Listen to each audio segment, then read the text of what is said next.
ఒకప్పుడు ఈ పవిత్ర భారత భూమి ప్రజల జీవితాల్లో శాంతి లేదు, న్యాయం లేదు, ఆశ మాత్రం మిగిలింది. చీకటిలో కూరుకుపోయింది, భయం ప్రతి గుండెల్లో నిండిపోయింది. కాని భారతమాత హృదయం ఇంకా ఓడిపోలేదు. ఈ చీకటిలోనే ఒక దివ్య శక్తి భారతాన్ని గమనిస్తోంది. ఇది ముగింపు కాదు, ఇది ఒక కొత్త అధ్యాయానికి ఆరంభం. ఆకాశం కంపిస్తోంది. ఇది సాధారణ తుఫాను కాదు, ఒక దివ్య శక్తి మేల్కొంటోంది.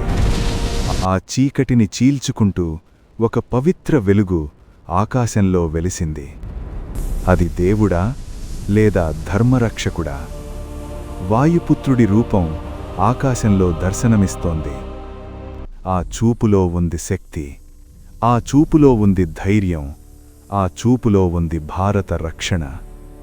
భారతమాత పిలుపుకు వాయుపుత్రుడు స్పందించాడు, ధర్మరక్షణకు అడుగువేశాడు. ఈ దేశానికి రక్షకుడున్నాడు, ఆ పేరు హనుమంతుడు. పరాయి పాలకులు భారత భూమిపై అడుగుపెట్టారు. అది చీకటి అధ్యాయం మొదలైంది. అన్యాయం పెరిగింది. ప్రజల స్వరం నెమ్మదిగా నలిగిపోయింది. ఇది కేవలం గొలుసులు కాదు, ఇది స్వేచ్ఛకు వేసిన బంధనం. ఈ మౌనంలోనే ఒక అగ్ని మండుతోంది. ఎవరూ చూడలేదు, కాని ఒక శక్తి వారితోనే ఉంది. భయం తగ్గింది, ధైర్యం పెరిగింది, హృదయాలు మేల్కొన్నాయి. ఇది ఆరంభం మాత్రమే, ఇక పోరాటం తప్పదు. చీకటిలోనే విప్లవం పుట్టింది. స్వేచ్ఛ కోసం గుండెలు కలిశాయి. అహింసే ఆయుధంగా గాంధీజీ భారతాన్ని ముందుకు నడిపించారు. యువత గుండెల్లో అగ్ని మండింది, త్యాగానికి భయపడలేదు. నేతాజీ స్వరం భారత రక్తాన్ని యుద్ధానికి పిలిచింది. వారికి తెలియదు, కాని హనుమంతుడు వారి వెంటే ఉన్నాడు.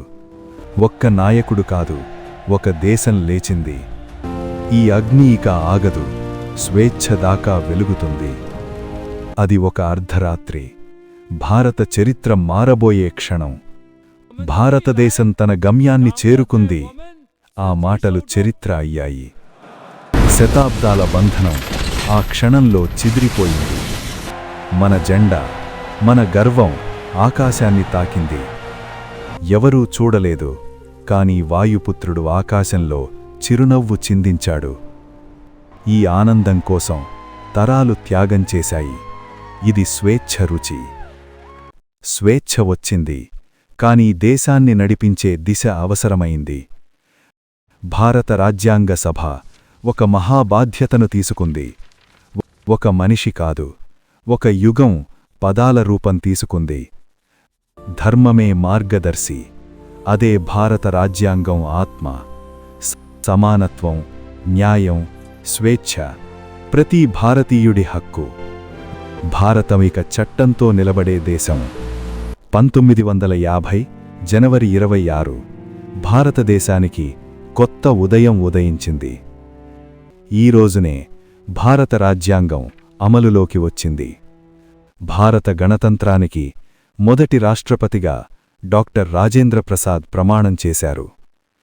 ఈరోజు ప్రతి భారతీయుడి గర్వదినం. ధర్మాన్ని కాపాడే దేశానికి వాయుపుత్రుడి ఆశీర్వాదం ఎప్పుడూ ఉంటుంది. భారతదేశం ఇక స్వయంగా పాలించే గణతంత్ర దేశం. గణతంత్ర దినోత్సవం ఉదయం దేశం ఊపిరి ఆపుకుని ఆ ఘడియను చూస్తోంది. క్రమశిక్షణ, ధైర్యం, ఇదే భారత సైన్యం.